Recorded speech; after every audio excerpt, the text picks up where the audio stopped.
Bab 11. Orang yang sedikit normal, bahkan jika dia memiliki tingkat kekuatan yang dalam, tidak akan berani bergerak maju dengan gegabah dalam situasi ini. Tapi Xiao Ce bahkan tidak ragu-ragu dan berjalan langsung menuju bayangan putih abnormal itu. Ketika dia semakin dekat, dia tiba-tiba menemukan bahwa ini sebenarnya adalah seseorang. Seorang pria terbaring di sana dengan tenang. "Siapa kamu?" Setelah samar-samar melihat bahwa orang tersebut adalah seseorang, Xiao Ce berhenti di sana dan berbicara dengan ragu-ragu.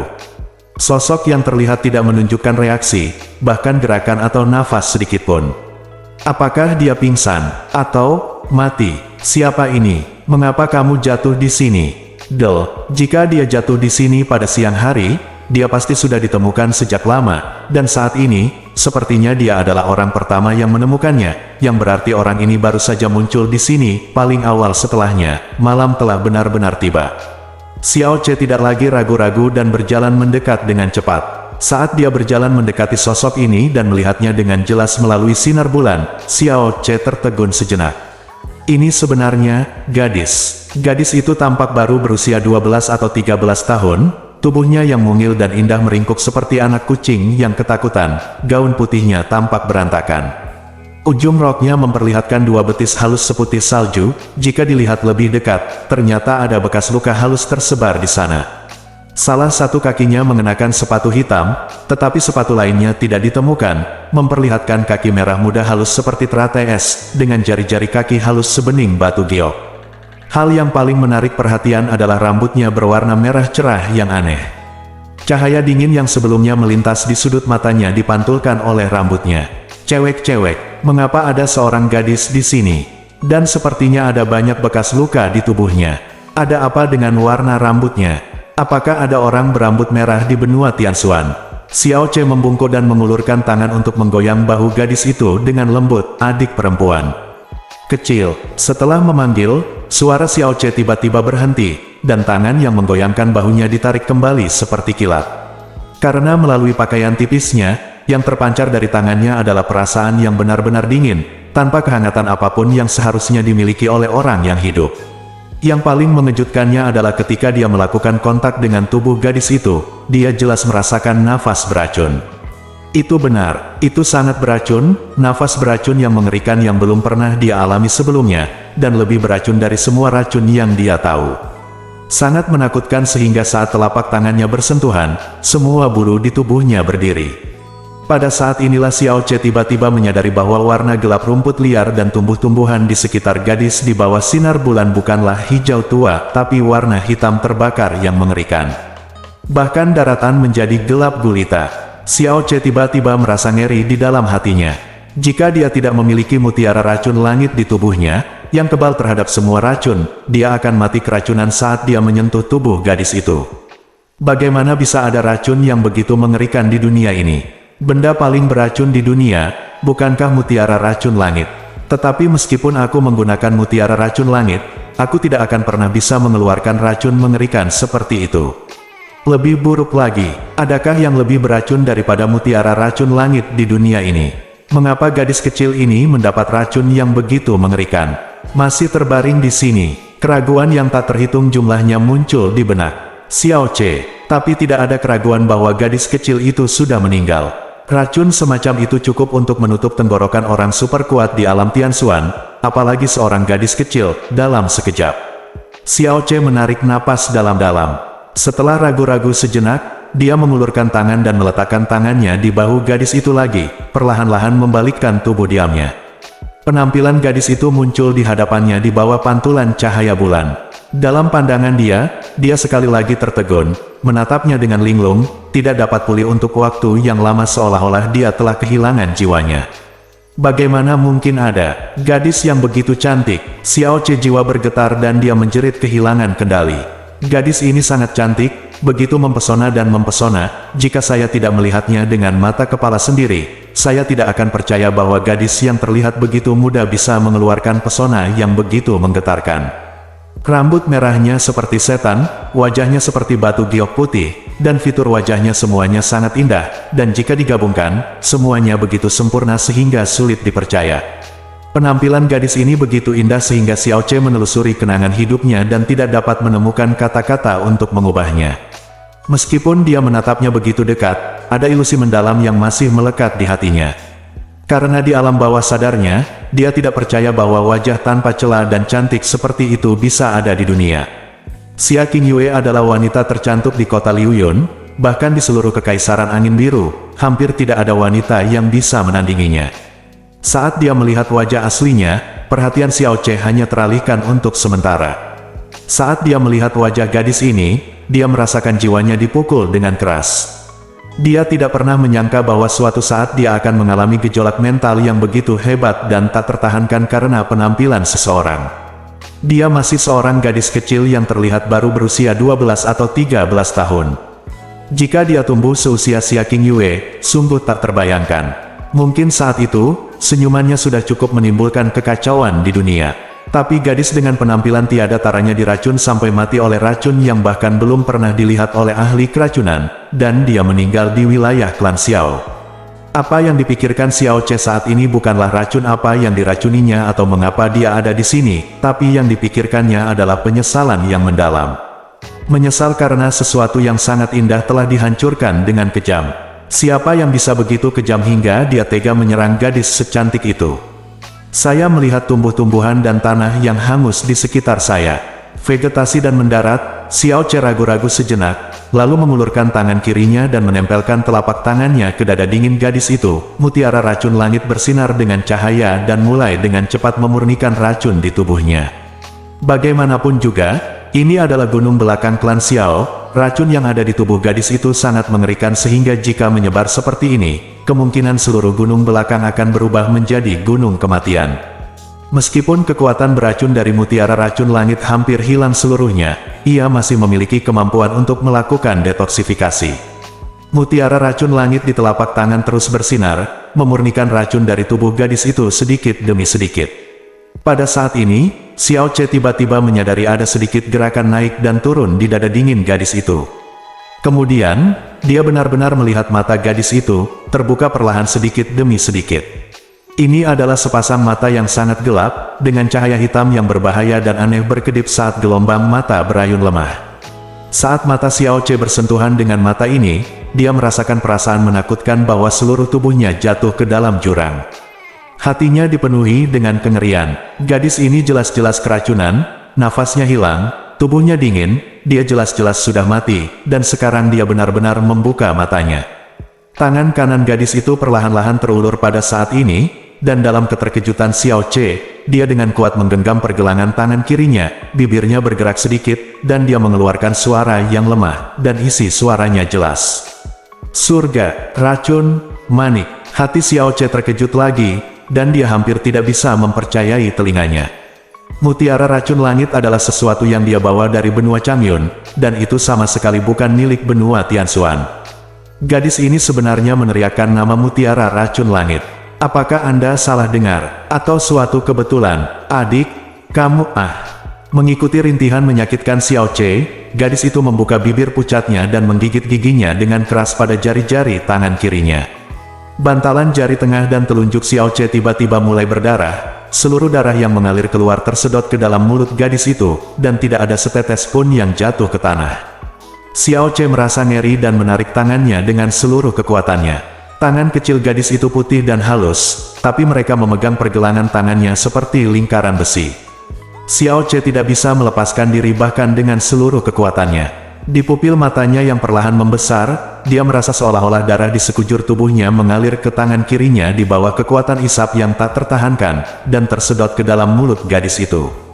Dia menghisap darahku. Mata gelap gadis itu telah tertutup, dan dia dengan rakus menghisap jari-jari Xiao Che, seperti bayi yang sedang disusui.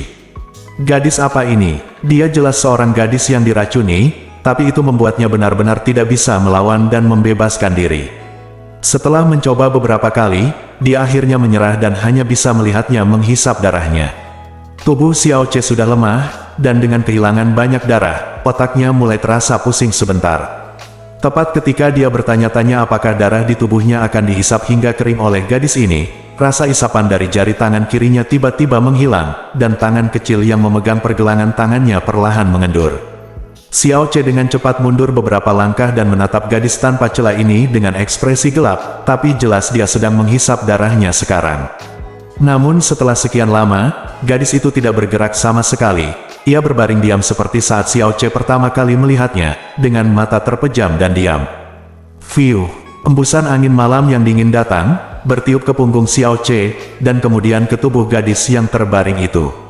Di tengah angin dingin, tubuh gadis itu tiba-tiba menghilang bersama angin seperti kabut, menghilang sama sekali di sana, hanya menyisakan gaun putih dengan banyak kerusakan, sepatu putri hitam, dan folder rambut kupu-kupu merah. Xiao Che menghilang. Perasaan aneh juga datang dari tangan kirinya saat ini. Jantungnya bergejolak, dan ekspresi terkejut muncul di matanya. Dia segera menutup matanya, mengumpulkan energinya, dan memasuki kesadarannya ke dalam ruang mutiara racun langit. Ruang hijau di mutiara racun langit awalnya kosong. Tapi ketika dia masuk kali ini, dia melihat tubuh seputih salju seperti ukiran batu giok, mengambang dengan tenang di depannya. Mata Xiao Che membelalak dan dia segera mengulurkan tangan untuk menutupi hidungnya. Tidak diragukan lagi ini adalah gadis yang tiba-tiba menghisap darahnya dan kemudian tiba-tiba menghilang di hadapannya. Tapi bedanya, dia tiba-tiba muncul di dalam mutiara racun langit saat ini. Tanpa sehelai rambut pun di tubuhnya, dan tubuh giok mungilnya muncul di depan matanya tanpa penutup apapun.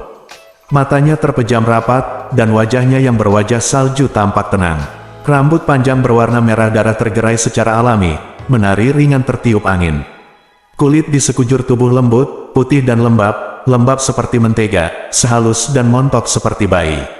Alisnya seperti bulu zamrud, pinggangnya seperti seikat pakaian biasa, dan kakinya halus dan lurus seperti diukir dari batu giok. Meski masih muda, namun tubuh bagian atasnya sudah cukup besar. Di atas lemak salju yang berbentuk sempurna, terdapat dua manik-manik giok lembut yang segar seperti rebung musim semi, yang sungguh indah. Ini adalah tubuh yang belum dewasa, namun ketidakdewasaannya mengeluarkan pesona luar biasa yang membuat orang kehilangan jiwanya, hampir memadukan semua kesempurnaan ekstrim di dunia. Xiao Che berjuang untuk memalingkan muka dengan penuh tekad, menutup hidungnya dan berbalik. Saat dia melihat tubuh gadis itu, gelombang darah melonjak dengan sangat cepat. Dia percaya jika dia terus melihatnya, darah ini pasti akan keluar dari tubuhnya. Bagaimana dia bisa tanpa pakaian? Tidak, bukan ini intinya. Dia jelas-jelas menghilang sekarang, jadi bagaimana dia bisa muncul di mutiara racun langit? Mutiara racun langit jelas telah menyatu dengan tubuhku, dan hanya aku yang bisa mengendalikannya. Bagaimana dia bisa muncul di sini tanpa izinku? Mungkinkah karena dia menghisap darahku? Apa sebenarnya yang terjadi? Otak Xiao Che berada dalam kekacauan. Dengan dua pengalaman seumur hidupnya, dia benar-benar tidak dapat memahami apa yang terjadi. Bab 12. Kesadaran Xiao Che keluar dari Sky Poison Pearl, mengambil pakaian gadis itu yang jatuh ke tanah, memurnikan racun di dalamnya, lalu kembali ke Sky Poison Pearl, dan menutupi tubuh gadis itu dengan pakaian itu secepat mungkin, bernafas lega. Siapa perempuan ini? Kenapa muncul di sini? Mengapa menghisap darahmu sendiri? Mengapa Anda tahu tentang mutiara racun langit? Bagaimana Anda bisa masuk ke dalam mutiara racun langit? Xiao Che sama sekali tidak bisa memikirkan jawaban atas pertanyaan-pertanyaan ini. Dia menatap gadis itu dalam diam untuk waktu yang lama, lalu mengulurkan tangannya dan dengan lembut menekan bibir atasnya. Sedikit kehangatan tiba-tiba datang dari ujung jarinya, tidak lagi sedingin sebelumnya, dan nafas lemah menyapu bibirnya secara merata di jari. Ini semua adalah tanda-tanda kehidupan yang jelas. Adik perempuan, Xiao Che menggoyangkan tubuhnya dan berseru. Apapun zamannya, penampilan seorang wanita selalu menjadi modal paling melimpah dan senjata paling ampuh. Jika ini bukan gadis cantik seperti peri, tapi monster jelek yang akan membuatnya muntah selama 3 hari hanya dengan melihatnya, Xiao Che pasti akan mengusirnya dari mutiara racun langit tanpa ragu-ragu. Tapi bukan hanya gadis ini yang penuh misteri, dia juga baru saja menggigit jarinya dan menghisap darahnya, membuatnya berkeringat dingin. Dia juga muncul secara aneh di mutiara racun langit. Ketika Xiao Che menghadapinya, apa yang dia pikirkan bukan bahaya yang baru saja terjadi, tapi rasa kasihan yang tak tertahankan. Karena gadis ini sangat cantik sehingga orang tidak bisa mengasosiasikannya dengan bahaya. Ini bukanlah sifat manusia, melainkan kekejaman kebanyakan manusia. Xiao Che berteriak lama sekali, tapi gadis itu tidak menjawab. Dia mundur beberapa langkah dan menatapnya dalam diam. Gadis ini sungguh luar biasa, pikir Xiao Ce dalam hati.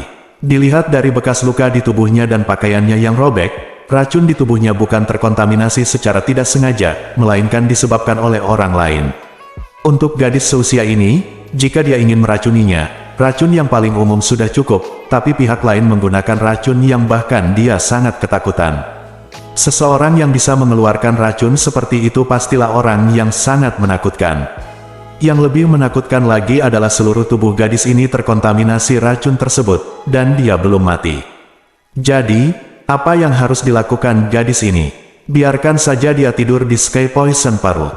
Xiao Ce berpikir lama dan diam-diam meninggalkan mutiara racun langit, meninggalkan gadis itu. Meskipun gadis ini sebenarnya pernah menghisap darahnya sebelumnya, sepertinya itu adalah perilaku yang tidak disadari. Gadis cantik seperti itu seharusnya tidak menjadi penjahat, bukan? Terus terang, meskipun dia seorang penjahat, bahaya dan ancaman apa yang bisa dia timbulkan di usia setua itu? Saya tidak tahu kapan dia akan bangun. Setelah memurnikan racun di tanah sebanyak mungkin, Xiao Ce mulai berjalan kembali.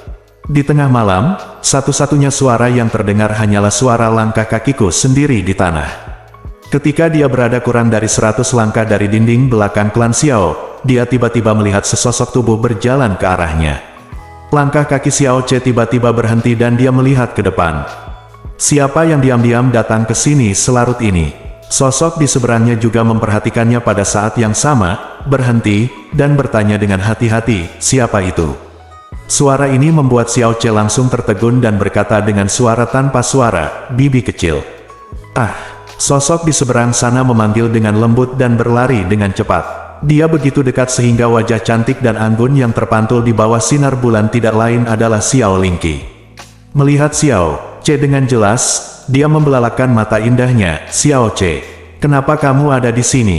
Aku, Xiao Ce menggaruk kulit kepalanya, jika aku tidak bisa tidur di malam hari, aku pergi keluar dan melihat bintang-bintang. Melihat bintang-bintang, malam ini adalah malam pernikahanmu. Kamu tidak menemani gua Xia King Yuemu. Kamar pengantin, dan kamu benar-benar datang ke tempat ini untuk melihat bintang-bintang. Xiao Lingqi meraih kamar Xiao Ce berlengan dan berkata, wajahnya penuh amarah dan amarah, tidakkah kamu tahu bahwa tempat ini bisa sangat berbahaya? Dari waktu ke waktu, akan ada binatang misterius yang menyerang manusia. Gelap sekali dan mungkin ada orang jahat membobol tempat ini. Apa yang harus kamu lakukan jika kamu tidak sengaja menabraknya? Aku semua sama saja. Kamu sudah berkali-kali mengatakan bahwa kamu tidak akan pernah bisa datang ke tempat ini sendirian tanpa aku dan kakek menemanimu, bahkan di siang hari. Kamu sebenarnya, jangan dengarkan aku.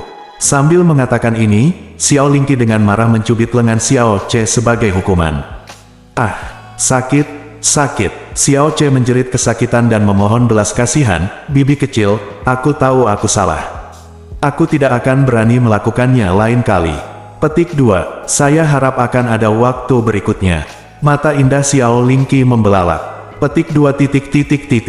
Tidak akan ada waktu berikutnya.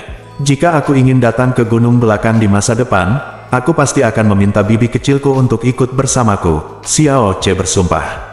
Karena itu, jika dia tidak memiliki kenangan ekstra seumur hidup, dia tidak akan pernah berani datang ke tempat ini sendirian di malam hari. Itu tidak buruk, tidak akan ada waktu berikutnya. Kalau begitu, bibi kecil, kenapa kamu ada di sini? Sudah larut malam, Xiao Ce bertanya dengan ekspresi bingung di wajahnya. Suara Xiao Lingqi menghilang, dan ada sedikit kebingungan di matanya. Aku tidak tahu kenapa, tapi aku tidak bisa tidur malam ini. Lalu aku menemukan ada banyak bintang terang malam ini, jadi aku ingin datang ke gunung belakang. Lihatlah bintang-bintang. Xiao Ce mengangkat kepalanya dan melirik ke langit, lalu tersenyum dan berkata, dulu, aku dan bibi kecilku sering menyelinap keluar di tengah malam untuk meniup angin malam dan melihat bintang. Kakek sering menemukan kami dan memarahi kami. Ya, Xiao Lingqi menjawab dan berkata dengan lembut, aku juga sudah memikirkan hal ini, jadi aku ingin mencoba bagaimana rasanya pergi keluar dan menonton bintang sendirian, karena mulai sekarang, aku mungkin hanya bisa untuk menonton sendiri, dan aku tidak bisa lagi menonton bersama Xiao Ce. Itu adalah sebuah bintang. Ah, kenapa, idiot? Karena Xiao Ce sudah menikah. Tentu saja aku akan tidur dengan istrimu King Yue di malam hari mulai sekarang. Bagaimana kamu bisa menyelinap keluar bersamaku untuk menikmati angin malam dan melihat bintang-bintang? Xiao Lingqi memalingkan matanya dan memutarnya menatapnya, bibirnya miring tanpa alasan. Tidak, selama bibi kecilku bersedia, aku bersedia menemani bibi kecilku ke sini untuk melihat bintang kapan saja. Lihat, bukankah aku hanya menemani bibi kecilku sekarang? Kata Xiao Che sambil tersenyum. Kamu masih bilang, di malam pernikahanmu, kamu menyelinap ke gunung belakang sendirian. Ah, kamu tidak diusir oleh Xia King Yue, kan? Memikirkan hal ini, Xiao Lingqi tampak marah dan menghentakkan kakinya. Itu keterlaluan, aku akan mencarinya. Jangan khawatir tentang dia. Xiao Che meraih tangan Xiao Lingqi, aku tidak diusir olehnya, aku keluar sendiri. Mungkin aku secara tidak sengaja mempunyai firasat bahwa aku akan bertemu bibi kecilku di sini. Ayo pergi ke tempat itu. Sambil memegang tangan Xiao Lingqi, Xiao Che menggandengnya dan berlari menuju tempat familiar itu. Di tengah angin malam yang sejuk, ini adalah puncak bukit rendah yang ditutupi rumput muda yang lembut. Xiao Che dan Xiao Lingqi bersandar berdampingan, mandi dalam angin malam menyenangkan yang bertiup dari waktu ke waktu, merasakan kedamaian di hati mereka. Awalnya aku mengira setelah Xiao Che menikah, aku akan kehilangan separuh dari Xiao Che. Xia Tiyue sangat cantik dan semuanya lebih baik dariku.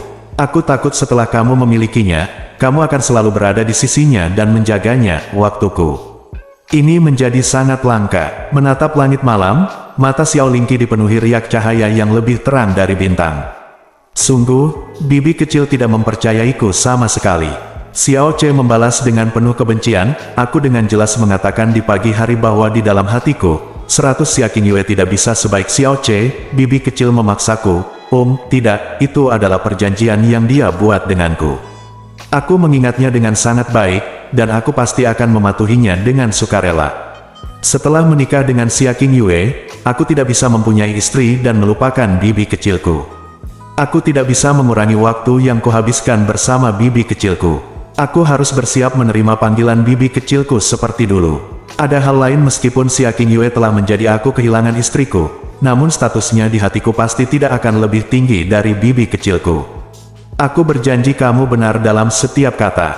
Petik 2. Ekspresi Xiao Lingqi tertegun, dan matanya menjadi kabur sedikit demi sedikit. Aku tahu ini sebenarnya terlalu berlebihan. Aku hanya mengatakannya untuk bersenang-senang. Apakah kamu benar-benar menyimpannya di dalam hatimu? Jantung, tentu saja. Xiao Che mengangguk tanpa ragu, karena bibi dan kakek kecilku adalah orang yang paling penting dalam hidupku, dan tidak ada orang lain yang bisa menandingi mereka. Bibi kecil, aku berjanji padamu, bahkan jika aku menikah, kamu tidak akan pernah kehilangan aku, sama seperti aku tidak ingin kehilangan bibi kecilku. Hehe. Xiao Lingqi tertawa bahagia, dia memeluk lengan Xiao Che erat-erat dengan kedua tangannya dan menyandarkan bantal kepalanya di bahunya, seperti yang diharapkan, Che kecilku adalah yang terbaik dan paling patuh. Awan gelap melayang di langit, menutupi bulan purnama untuk sementara, dan cahaya tiba-tiba sedikit meredup. Secara keseluruhan, sudah lama sekali sejak kita, sepertinya kita tidak pergi menonton bintang bersama selama beberapa bulan.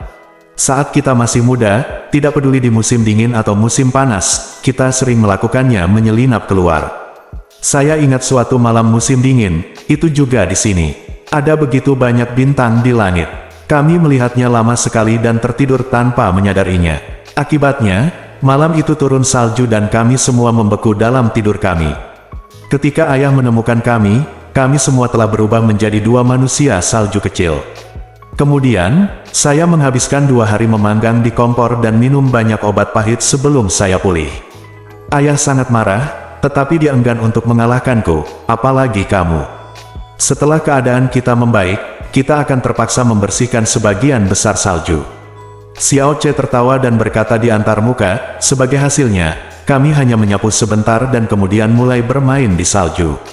Kami juga membuat manusia salju besar yang terlihat seperti kakek, yang membuat kakek tercengang. Begitu dia tersenyum, dia lupa tentang hukumannya. Ayah selalu seperti ini. Dia biasanya terlihat sangat galak, tapi dia tidak pernah mau memukul kita. Dia hanya berpura-pura menakuti kita. apapun yang terjadi, selama dia bertingkah genit, dia akan menuruti kita dengan patuh. Xiao Lingxi tersenyum hangat. Tidak sekalipun, senyuman Xiao Che menjadi ambigu. Saat aku berumur 12 tahun dan kamu berumur 11 tahun, kakek memintamu untuk pergi ke halaman kecil untukmu, sehingga kamu tidak bisa tidur denganku lagi di masa depan. Bersama-sama, aku ingat saat itu kamu menangis lama sekali setiap hari untuk memohon pada kakek, dan bahkan menolak makan karena marah, tetapi kakek sangat tegar dan menolak membiarkanmu tidur di ranjang yang sama denganku. Seiring berjalannya waktu, kamu tidak punya pilihan selain patuh dan patuh. Itu karena aku masih sangat muda saat itu dan tidak mengerti banyak hal. Xiao Lingqi dengan lembut mencubit bahu Xiao Che, beberapa hal tentang perempuan. Kamu harus tumbuh dewasa untuk mengenal mereka, ya. Apa yang terjadi? Mata Xiao Che melebar karena kebingungan di wajahnya. Hanya saja laki-laki dan perempuan tidak bisa tidur bersama ketika mereka besar nanti. Aku tidak percaya kamu tidak tahu. Memikirkan apa yang terjadi sebelumnya, Xiao Lingqi menambahkan, dan tidak bisakah kita tetap seperti saat kita masih kecil?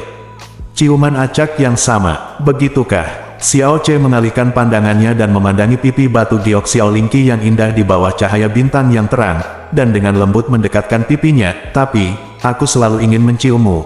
Apa yang harus aku lakukan? Kalau begitu, nikahi aku.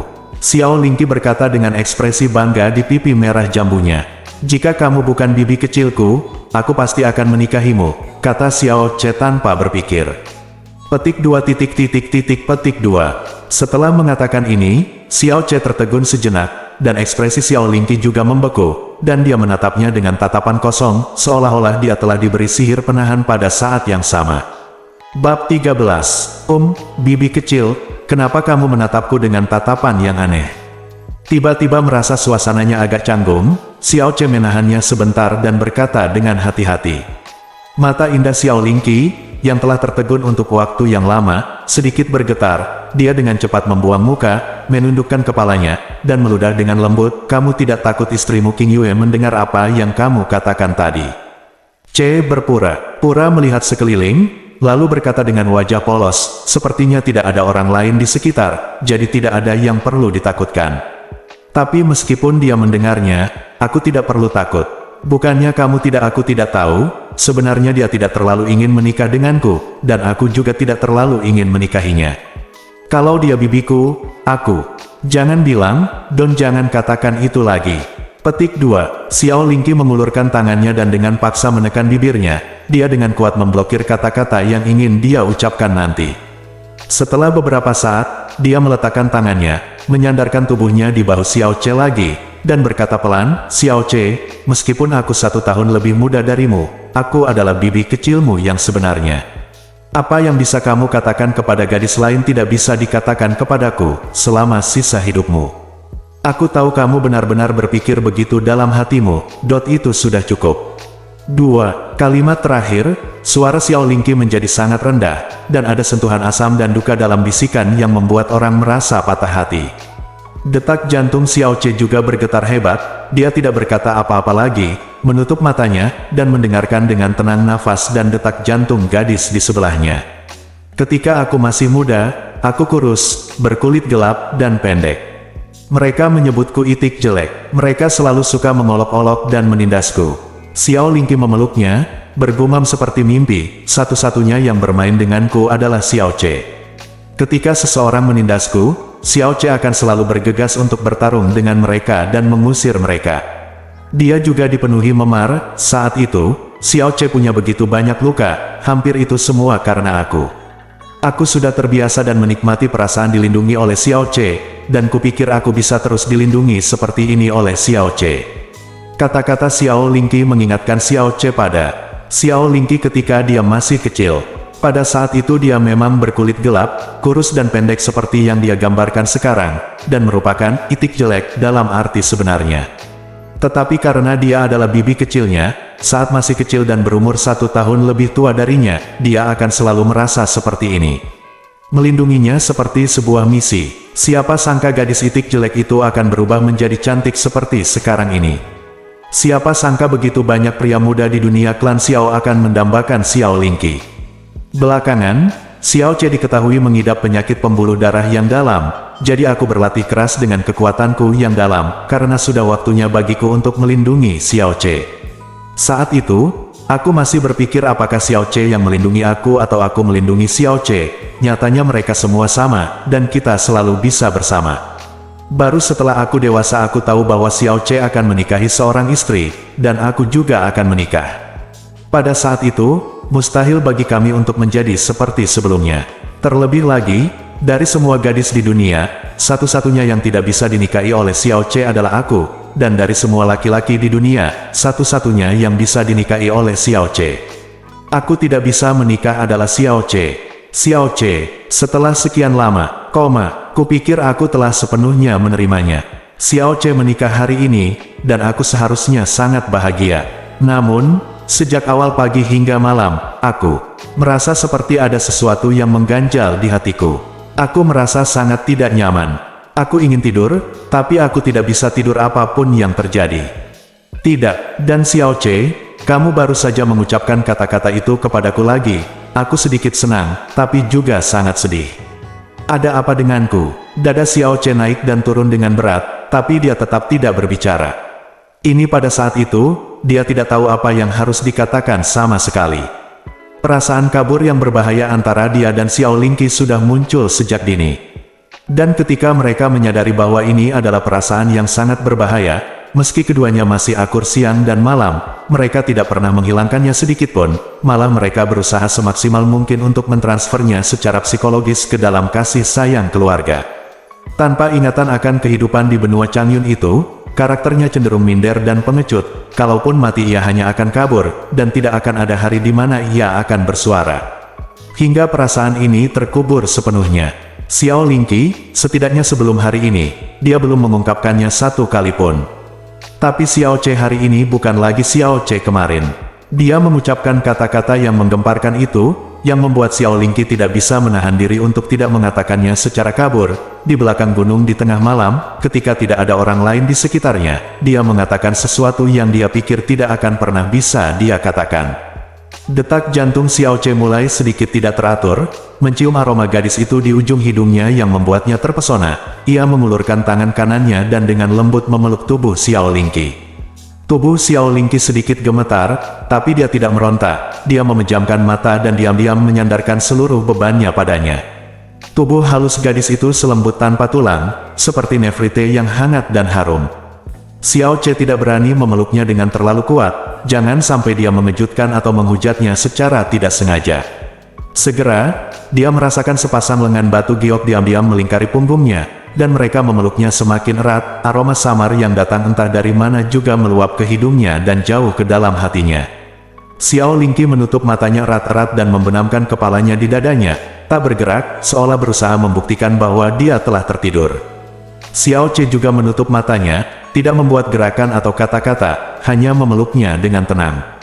Saat ini, mereka tidak mau berkata apa-apa lagi, karena itu akan mengganggu mimpi jernih yang tidak akan diganggu oleh orang luar. Malam semakin larut, dan ketika Xia Qingyue menemukan mereka, mereka masih mempertahankan postur yang sama, tetapi tertidur. Xia Qingyue keluar untuk mencari Xiao Che. Dia mengira dia hanya keluar untuk mencari udara segar, tapi saat dia keluar, bernafas, dia juga turun dari tempat tidur dan membentangkan selimut di sudut itu sehingga dia bisa tidur di sana ketika dia kembali. Namun setelah sekian lama, dia tetap tidak kembali. Dan menilai dari arah suara sebelumnya, sepertinya dia telah memanjat tembok untuk pergi ke gunung belakang klan Xiao. Dengan kekuatannya yang lemah di tingkat pertama alam mendalam dasar, dia pergi ke gunung belakang sendirian di tengah malam dan tidak kembali untuk waktu yang lama. Xia Qingyue akhirnya tidak bisa menahan diri dan keluar untuk mencarinya. Kemudian, dia melihat pemandangan yang mengejutkannya. Hari ini adalah hari pertama dia dan Xiao Che resmi akur. Dalam perjalanan ke klan Xiao, postur tubuhnya tenang dan bangga. Di auditorium, dia menahan amarah dan kebenciannya. Di rumah baru, meskipun dia berbicara banyak dan berbicara kejam, tapi ekspresi dan matanya terus-menerus menunjukkan kebingungan, keengganan, dan ketidakhadiran pikiran, dan bahkan ada kesepian yang dia tidak bisa mengerti. Tapi saat ini, dia sedang tidur di sebelah Xiao Lingqi. Ini sangat stabil. Sudut mulutnya hanya melengkung sangat kecil, namun senyuman hangat terlihat jelas. Fitur wajahnya benar-benar meregang, dan ekspresinya sangat rileks, senyaman bayi yang tertidur dalam pelukan ibunya. Xia Qingyue tiba-tiba merasakan perasaan tidak nyaman di hatinya. Tentu saja, ini tidak berarti bahwa dia memiliki perasaan apapun terhadap Xiao Ce, tetapi bagaimanapun juga dia dan Xiao Ce telah menjadi suami istri. Meski selama ini ia menganggap bahwa pernikahan ini hanya sekedar formalitas baginya, dan gelar suami istri hanyalah sebuah gelar baginya, namun entah ada atau tidak, hal itu tidak akan menimbulkan gangguan sedikit pun di hatinya, segala sesuatunya bukanlah manusia. Apapun yang Anda pikir akan terjadi dalam kesadaran Anda akan menjadi apa yang Anda rasakan di dalam hati Anda, terutama bagi hewan yang lebih emosional seperti wanita, kecuali orang tersebut tidak memiliki hati. Bagaimanapun juga, dia dan Xiao Ce sudah menjadi suami istri. Meskipun dia tidak peduli dengan persatuan semacam ini di dalam hatinya, fakta bahwa Xiao Ce menjadi suaminya masih akan terpatri dengan jelas di pikiran bawah sadarnya. Karena dia adalah suaminya, dialah laki-laki yang menjadi miliknya sendiri, dan kini dia di malam pernikahan mereka, suaminya malah berpelukan dengan gadis lain hingga mereka tertidur di waktu yang sama, dengan ekspresi wajah yang begitu hangat dan puas. Secara alami, alam bawah sadarnya akan bereaksi dengan cara yang aneh baginya. Meskipun gadis ini adalah bibi kecilnya, perasaan tidak nyaman ini membuat Bingyun Immortal Heart yang biasanya tenang merasa sedikit kesal. Kemarahan ini membuatnya langsung terkejut dan dia dengan cepat memusatkan pikirannya. Setelah beberapa saat, rasa lekas marah itu berangsur-angsur hilang. Juga jernih dan cerah, dia tidak mengganggu Xiao Ce dan Xiao Lingqi, berjalan dengan ringan, dan pergi tanpa suara. Beberapa saat kemudian, Xia Qingyue kembali perlahan, memegang selimut merah tipis di tangannya. Dia dengan hati-hati mengumpulkan selimut di sekitar Xiao Ce dan Xiao Lingqi, dan pergi lagi tanpa bersuara. Ketika Xiao Ce bangun, hari sudah gelap, dan Xiao Lingqi, yang bersandar di dadanya, masih tidur nyenyak, terlihat sangat manis dalam tidurnya. Jika kamu bisa mengabaikan lemak besar di atasnya kata-kata air liur pantai di dada Xiao Ce. Saat kesadarannya berangsur-angsur terbangun, kejadian tadi malam muncul di benak Xiao Ce satu persatu. Meskipun bahunya terasa sakit dan mati rasa setelah semalaman, dia tidak berani bergerak karena takut mengganggu tidur Xiao Lingqi. Pada saat itulah dia tiba-tiba menyadari selimut merah cerah menutupi tubuhnya. Brengsek, sialan, dia mengulurkan tangan dan meraih selimut ini, dan geraman tak terkendali keluar dari mulut Xiao Ce. Ini jelas selimut yang baru saja disiapkan kemarin dan dibentangkan di tempat tidur baru di rumah baru. Xiao Ce mengangkat kepalanya dan melihat ke arah halaman kecilnya, mengerang dalam hatinya. Pada malam pernikahan, bukan saja dia tidak berada di rumah baru, dia juga pergi tidur dengan wanita lain sepanjang malam, dan istri yang baru menikah bahkan datang untuk mengantarkan selimut secara langsung. Sungguh mengasyikkan. Bab 14. Di pagi hari, ketika langit redup, Xiao Yunhai, pemimpin klan Xiao, dibangunkan oleh ketukan cepat di pintu saat dia sedang tidur. Tuan, apakah Anda sudah bangun? Xiao Yunhai membuka matanya, menatap cahaya di luar, mengerutkan kening dan berkata, apa yang terjadi pagi-pagi begini? Ini Xiao. Sekte Xiao. Surat dari Sekte Xiao. Suara gemetar datang dari luar pintu. Apa? Sekte Xiao. Pemimpin klan Xiao, sosok tertinggi yang bisa berjalan menyamping di kota Liuyun, merasa pantatnya seperti ditusuk dengan pisau tajam. Dia melompat dari tempat tidur. Reaksinya begitu keras hingga dia hampir jatuh langsung dari tempat tidur ke tanah. Dia buru-buru mengenakan pakaiannya dan tidak punya waktu untuk merapikan rambutnya. Dia bergegas secepat mungkin untuk membuka pintu, meraih murid klan Xiao di luar pintu, melebarkan matanya dan berteriak, maksudmu Sekte Xiao? Maksudmu Sekte Xiao? Ya, itu adalah Sekte Xiao, itu benar sekali. Murid klan Xiao itu menelan ludah, mengangguk penuh semangat, dan kemudian buru-buru menyerahkan surat di tangannya ke mata Xiao Yunhai. Di surat itu ada segel elang langit dari Sekte Xiao. Di seluruh kekaisaran angin biru, tak seorang pun berani meniru ciri khas Sekte Xiao. Ketika matanya tertuju pada tanda elang langit di surat itu, seluruh tubuh Xiao Yunhai gemetar, meraih surat itu dengan keras, lalu dengan tergesa-gesa dan hati-hati merobek amplop itu dengan tangan gemetar hebat dan mengeluarkan kertas tipis di dalamnya. Sekte Xiao, meskipun namanya hanya berbeda satu huruf dengan klan Xiao mereka berbeda seperti awan dan lumpur. Meskipun klan Xiao hampir tidak dapat mendominasi kota Liuyun, pada dasarnya mereka adalah keberadaan yang tidak diketahui di benua angin biru. Sekte Xiao adalah salah satu dari 4 sekte terkuat yang memandang rendah kekaisaran angin biru. Ini sama terkenalnya dengan klan surga terbakar di Villa Tianjian dan Istana Abadi Awan Beku. Ini adalah eksistensi transenden yang bahkan klan Xiao tidak memenuhi syarat untuk dijunjung. Terus terang saja, bahkan anak laki-laki di ruang utilitas Sekte Xiao mungkin tidak akan menganggap tinggi pemimpin sekte resmi klan Xiao. Namun, memang ada hubungan antara klan Xiao dan Sekte Xiao. Karena Xiao Bili, yang mendirikan klan Xiao di kota Liuyun 160 tahun yang lalu, adalah anggota dari Sekte Xiao saat itu. Lebih tepatnya, dia adalah seorang murid terlantar yang dikabarkan sebagai putra seorang tetua pada saat itu, Hanya saja Xiao Bieji adalah anak dari sesepuh yang memperkosa pembantu klan Xiao setelah minum dan berhubungan seks. Penampilannya tidak menonjol dan memiliki bakat yang sangat buruk sejak kecil. Ia juga menuai banyak rumor, yang membuat tetua itu sangat tidak menyukainya. Ketika dia menjadi dewasa, Xuanli benar-benar berada di posisi terbawah di antara teman-temannya. Terus tinggal di Sekte Xiao hanya akan membuat malu tetua itu. Jadi dia secara acak menemukan kesempatan untuk mengirimnya ke kota Liuyun yang kecil dan menganggur pada saat itu untuk membantunya mendirikan Sekte Xiao. Sejak saat itu, dia tidak pernah memperhatikan pintu, dan memutuskan semua kontak dengan Sekte Xiao. Tapi Xiao Bili selalu bangga dilahirkan di Sekte Xiao. Dia telah mengembangkan kekuatan misteriusnya sepanjang hidupnya, berharap untuk mencapai sesuatu dan suatu hari nanti diakui oleh Sekte Xiao dan kembali ke Sekte Xiao. Namun, pemikiran ini berlanjut hingga kematiannya. Hari itu tidak pernah membuahkan hasil. Namun setelah kematiannya, keinginan tersebut diturunkan dari generasi ke generasi di keluarga Xiao dan menjadi tujuan akhir setiap generasi anggota keluarga Xiao. Terutama para kepala klan Xiao di setiap generasi berharap dapat memiliki hubungan sekecil apapun dengan Sekte Xiao dengan mengandalkan sedikit jejak darah Sekte Xiao di tubuh mereka. Hanya saja setelah bertahun-tahun, tidak ada seorang pun di keluarga Xiao yang mampu mewujudkan keinginan tersebut. Bagi mereka, Sekte Xiao bagaikan istana di langit, yang bahkan tidak bisa mereka sentuh. Tapi hari ini, Sekte Xiao benar-benar berinisiatif menulis surat. Bagaimana mungkin hal ini tidak membuat Xiao Yunhai gembira dan bersemangat seperti dalam mimpi? Setelah membaca isi huruf kata demi kata, wajah Xiao Yunhai menjadi merah dan nafasnya kacau. Dia mengulurkan jarinya, menunjuk keluar dengan gemetar, dan berkata dengan suara serak, "Cepat beritahu para penatua dan diaken untuk segera datang membicarakan masalah ini.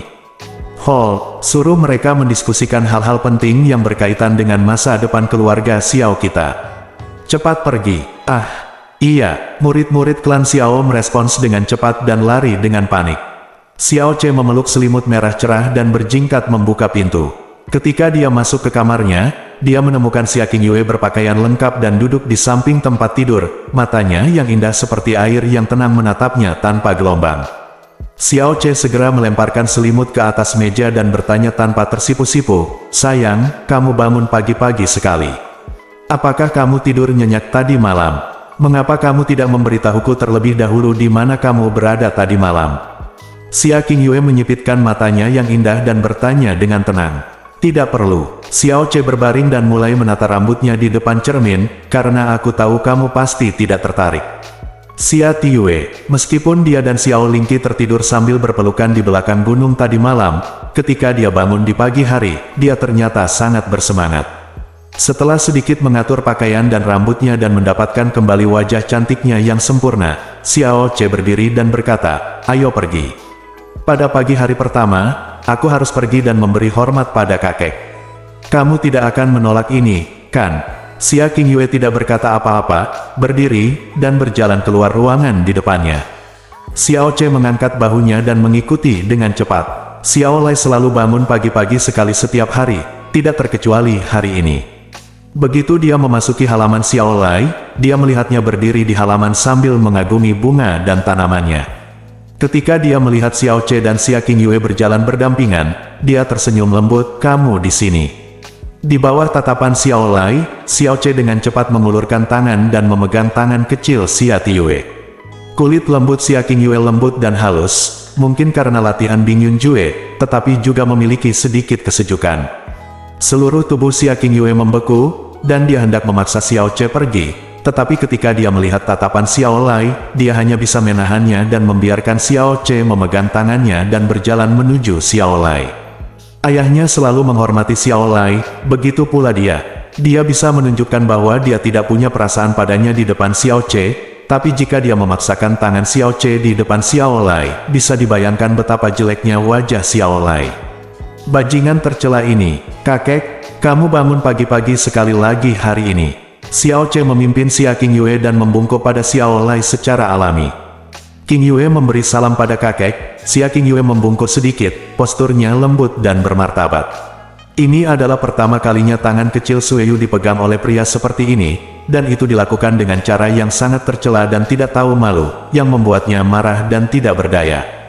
Jika dia tidak khawatir bahwa fluktuasi energi yang dalam akan diperhatikan oleh lelaki tua dengan kekuatan puncak alam mendalam spiritual ini, dia pasti akan menggunakan seni awan es untuk membekukan Xiao Che hingga menyeringai. Haha, kalian juga bangun pagi-pagi sekali. Melihat Xiao Che dan Xia Qingyue menunjukkan kedekatan, wajah Xiao Lai menunjukkan kegembiraan. CR, Qingyue, meskipun masih terlalu dini untuk menikah pada usia 16 tahun, tapi akhirnya menyelesaikan salah satu kekhawatiranku. Qingyue, kamu juga harus tahu tentang situasi CR. Terus terang, pernikahan ini memang telah berbuat salah padamu. Tapi keluarga kami akan melakukan yang terbaik untuk menebusnya. Sekarang, terbesarku keinginannya adalah melihat kalian berdua hidup damai. Sebelum Xia Qingyue dapat menjawab, Xiao Che buru-buru berkata, apa yang kau bicarakan, kakek? Aku, Xiao Che, adalah cucumu. Tidak ada wanita di dunia ini yang tidak layak untukku. Bagaimana aku bisa berbuat salah padanya? Sekarang dia telah memasuki pintu keluarga Xiao saya, akhirnya hal mendasar tentu saja adalah menghormati kakekmu, dan kemudian merawatku dengan baik untuk menjalani kehidupan yang baik. Jika kamu tidak melakukannya dengan baik dalam apa yang kamu lakukan, ceraikan dia dengan tegas dan kemudian nikahi yang lebih baik, istri Qingyue, bukan begitu. Petik 2. Jika Xiao Lai tidak berdiri di depannya saat ini, Xia Qingyue akan membekukan mulut Xiao Che selamanya dengan teknik abadi Bingyun. Hahaha, Xiao Lai tertawa terbahak-bahak, menggeleng tak berdaya, dan memandang Xiao Che dengan penuh kasih sayang. Kamu, Qingyue baru saja memasuki pintu, dan kamu menindasnya seperti ini. Qingyue, jangan dengarkan dia omong kosong, CR sudah tidak jujur sejak dia masih muda. Ini masih pagi sekali, kalian belum makan, kan? Mengetahui bahwa kamu akan datang, Lao Hong telah meminta dapur untuk menyiapkan sarapan dan membawakannya. Ayo dan makan bersama. Baiklah kakek, ngomong-ngomong, apakah kamu mau memanggilku bibi kecil? Dia adalah anak yang mengantuk sejak dia masih kecil. Ini masih pagi sekali, jadi jangan ganggu dia. Seperti yang diharapkan, 3 sarapan yang baru dibuat sudah diletakkan di meja makan di dalam kamar. Xiao Che tidak pernah melepaskan tangannya. Xia Qingyue, yang menjaga wajahnya tetap lurus dan berusaha menjaganya tetap natural, duduk berdampingan di meja makan. Xiao Lai duduk di hadapan mereka, begitu pantatnya menyentuh kursi, suara langkah kaki yang tergesa-gesa terdengar dari luar, diikuti dengan teriakan nyaring. Tetua kelima, apakah tetua kelima ada di sini? Ada apa? Xiao Lai berbalik dan sedikit mengernyit. Sekte, ketua sekte telah memerintahkan agar semua tetua segera pergi ke aula pertemuan untuk membahas hal-hal penting terkait masa depan klan Xiao. Kalian harus segera pergi. Petik 2. Xiao Lai berdiri, mengambil mantel yang diberikan Xiao Hong padanya, dan berkata kepada Xiao Lai dan Xia Qingyue, sepertinya ada sesuatu yang mendesak. Kamu bisa makan dulu tanpa menungguku. Dalam ingatan Xiao Lai, belum pernah ada panggilan mendesak yang dikeluarkan pagi-pagi begini. Dia mengenakan pakaiannya dan segera pergi. Begitu Xiao Lai lepas landas, tangan Xiao Che meninggalkan tangan Xia Qingyue seperti kilat, dan tubuhnya melompat mundur dengan suara "Wus". Alis pedangnya sedikit miring, dan dia berkata dengan wajah serius, istriku Qingyue, kamu pintar sekali, kamu pasti paham kalau alasan aku menggandeng tanganmu hanya untuk membuat kakek merasa lega dan bahagia, dan sama sekali tidak ada maksud lain, meski aku belum pernah meminta pendapatmu sebelumnya, kamu pasti tidak akan marah, dan keberatan, kan? Ekspresi Xia Qingyue berubah dingin sedikit demi sedikit, dan dia berkata dengan dingin, jika kamu berani menyentuh tubuhku lagi, aku benar-benar ingin kamu bersikap kasar. Hei, kamu tidak bisa melakukan itu. Xiao Ce menatapnya dengan wajah tertekan. Itu hanya berpegangan tangan, tapi kamu benar-benar marah. Kami adalah pasangan sejati, meskipun kamu hanya menikah untuk membalas kebaikanmu. Mereka juga pasangan. Karena mereka pasangan, apalagi menyentuh tangan, menyentuh di mana saja adalah hal yang normal. Tidak, seharusnya begitu. Kamu baru menikah denganku kurang dari sehari, tapi kamu sudah menikah bersikap dingin dan acuh tak acuh, dan kamu tidak mengizinkan aku menyentuhmu di malam pernikahan. Aku tidur di ranjang yang sama denganmu, dan sekarang aku hanya berpegangan tangan, dan sekarang aku sangat marah. Wow, istri macam apa sudahkah aku menikah? Itu lebih buruk daripada menikahi seorang kaisar wanita. Petik 2.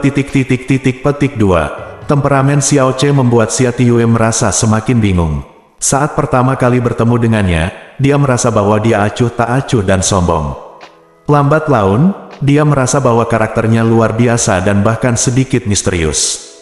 Lebih dari sekali, dia merasa bahwa dia bukanlah anak laki-laki berusia 16 tahun, melainkan seorang anak laki-laki berusia 16 tahun, pria dewasa yang telah melalui banyak perubahan hidup.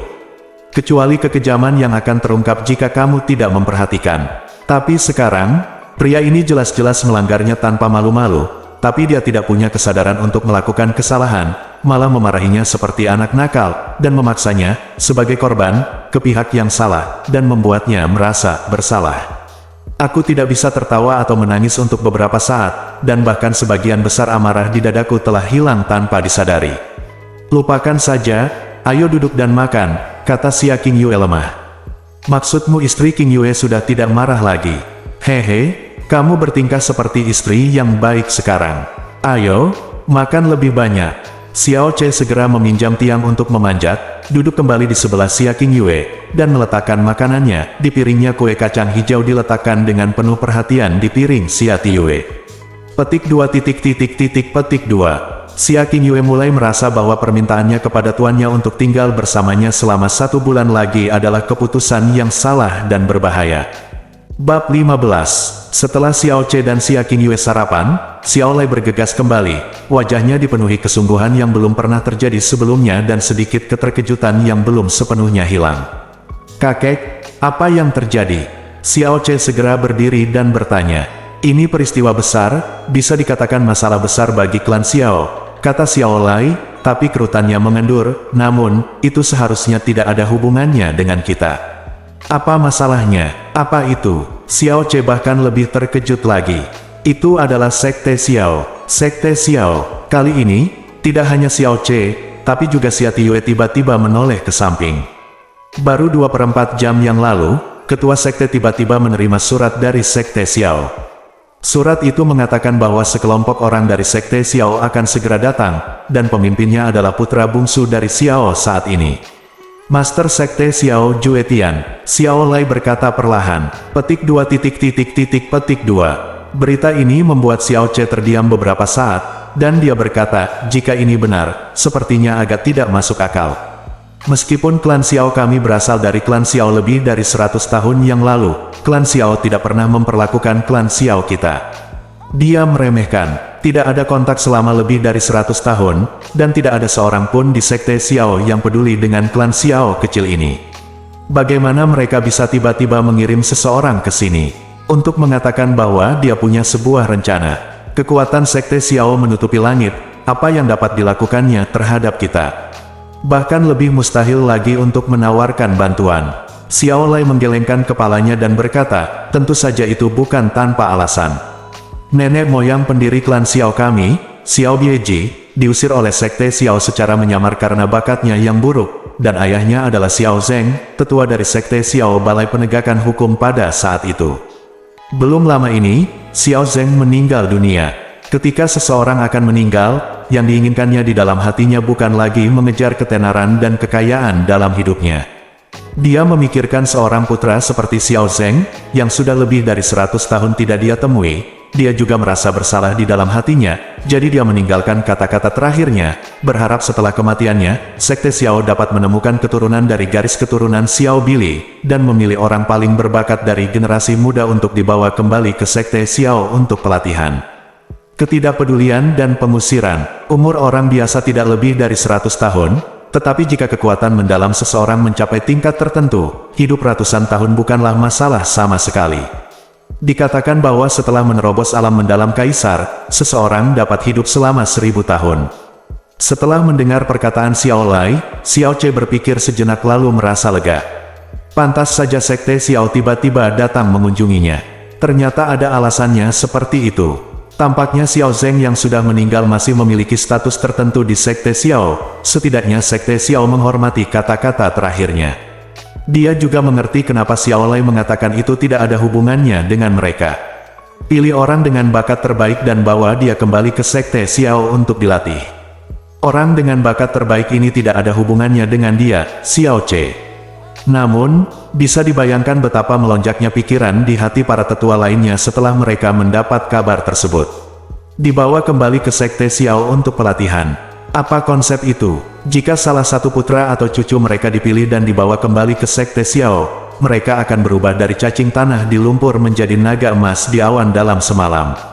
Jalur langsung tempat mereka berada juga akan membumbung tinggi ke angkasa. Belum lagi di klan Xiao, tapi di seluruh kota Liuyun, mereka bisa berjalan menyamping.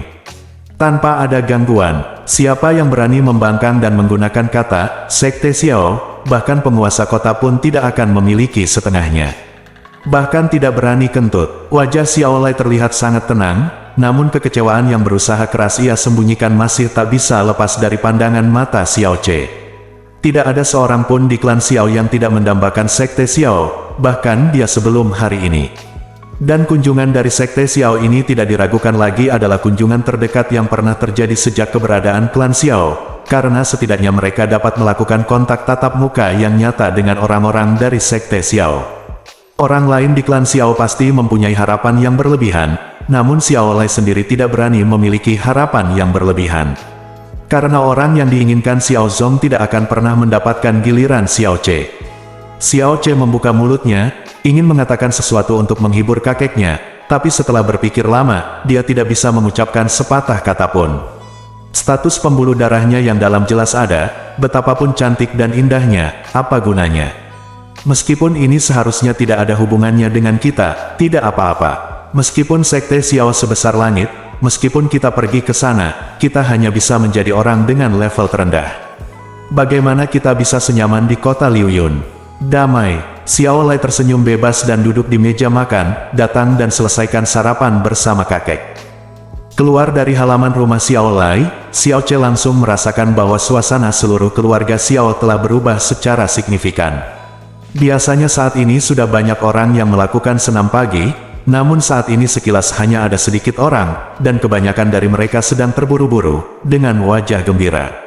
Sepertinya semua orang ingin memanjat ke cabang tinggi Sekte Xiao, tapi apakah tidak apa-apa mencapai langit dalam satu langkah? Menurutku meskipun aku benar-benar pergi ke Sekte Xiao, aku mungkin akan menjadi yang terbaik, si kecil tingkat terendah. Xiao Ce tidak asin, dia berkata dengan tenang. Cemburu, Xia Qingyue berkata tanpa ekspresi. Sama sekali tidak. Setelah selesai berbicara, Xiao Ce menyadari bahwa Xia Qingyue di sampingnya adalah murid Frozen Cloud Asgard yang tidak kalah dengan Xiao Sek sama sekali. Dia hanya mengerutkan bibirnya dan berkata, kamu berbeda dari mereka, lupakan saja, anggap saja aku tidak mengatakannya. Xia Qingyue berhenti memperhatikannya dan mengambil satu langkah ke depan. Ini jelas merupakan langkah yang sangat lambat, tapi dia telah melampaui Xiao Ce sebanyak 7 atau 8 posisi. Dengan satu langkah lagi, Xiao Ce terdorong lebih jauh. Xiao Ce menghentikan langkahnya dan melihat ke arah Xia Qingyue, yang berjalan dengan anggun dan seperti hantu dalam keheranan, dan berbisik, mungkinkah ini, tarian salju es yang legendaris dari Frozen Cloud Asgard? Kekuatan misterius wanita ini memang lebih hebat dari sekedar alam mendalam dasar. Hei, bukankah ini saudara Xiao Ce? Sebuah suara datang dari kanan, Xiao Ce menoleh dan melihat Xiao yang berjalan ke arahnya. Henry Zhang ini biasanya mengarahkan lubang hidungnya ke atas di depannya, dan dia bahkan tidak mempedulikannya. Ini adalah pertama kalinya dia berinisiatif untuk menyapa. Saudara Xiao Yang, ini masih pagi sekali. Xiao Ce berbalik dan menyapa dengan ramah. Kebetulan sekali, aku baru saja akan menemukanmu. Tapi aku tidak menyangka akan bertemu denganmu di sini. Henry Zhang berjalan mendekat dan berkata sambil tersenyum. Saudara Xiao Yang, apakah kamu mencariku? Xiao Che tampak terkejut.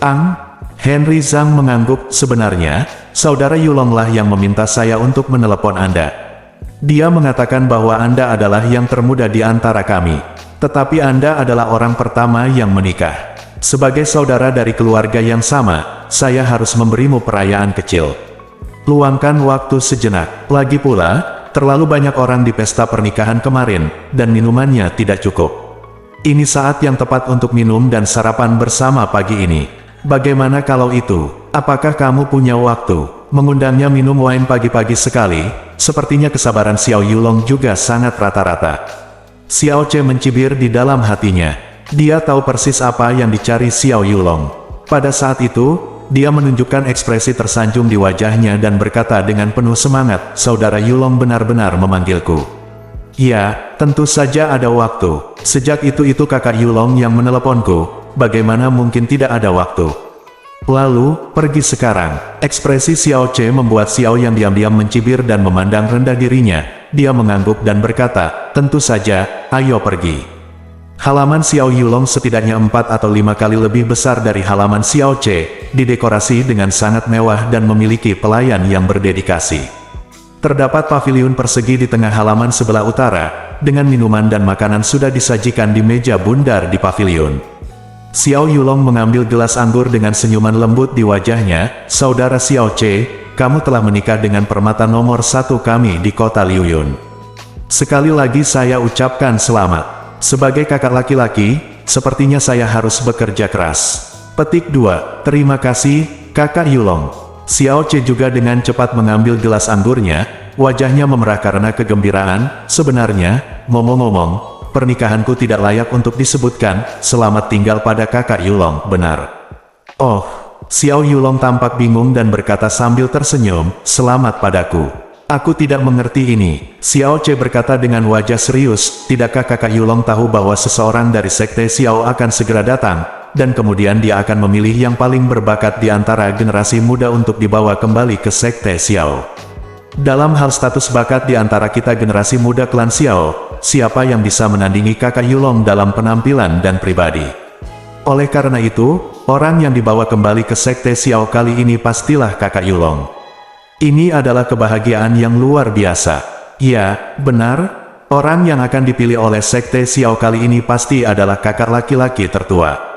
Selama kakak laki-laki tertua ada di sini, tidak ada orang lain yang bisa memikirkannya." Henry Zhang juga berkata dengan cepat. Kualifikasinya hanya di atas rata-rata di klan Xiao. Mengenai klan Xiao, mengetahui betapa lemahnya dia tidak berani berpikir apapun. Orang yang paling mungkin di antara klan Xiao adalah Xiao Yulong. Dan dia telah mengikuti Xiao Yulong selama bertahun-tahun. Jika Xiao Yulong bisa masuk ke sekte Xiao, tidak ada salahnya baginya. Dia bahkan mulai bersukacita karena itu adalah pilihan yang tepat untuk menyukai Xiao Yulong selama ini. Xiao Yulong menggelengkan kepalanya dan berkata dengan wajah rendah hati, "Kalian terlalu memujiku. Ada begitu banyak saudara dan saudari yang luar biasa di klan Xiao kita. Dalam hal kekuatan yang dalam, aku cukup beruntung menjadi nomor 1, tapi di dalam hal kualifikasi, aku bukan yang terbaik. Aku tidak berani mengatakannya lagi, tapi aku akan bekerja keras untuk itu. Ayo, saudara Xiao Che, mari kita minum untuk kebahagiaanmu kemarin." Meskipun kata-katanya sangat biasa, di kedalaman mata Xiao Yulong, ada kegilaan yang lebih panas dari orang lain. Setelah meminum segelas anggur, wajah Xiao Che memerah. Saat ini, Xiao yang mendekat ke wajahnya dan berkata dengan senyuman di wajahnya, "Saudara Xiao Che, wanita yang kamu nikahi kemarin adalah wanita tercantik di kota Liuyun kami.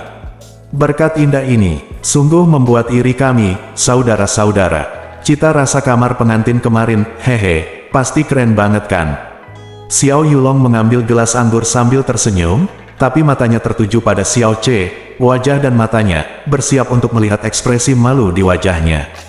Namun, pada saat Xiao yang selesai bertanya, mata Xiao Che bersinar, dan wajahnya menunjukkan senyuman cabul yang diketahui semua pria.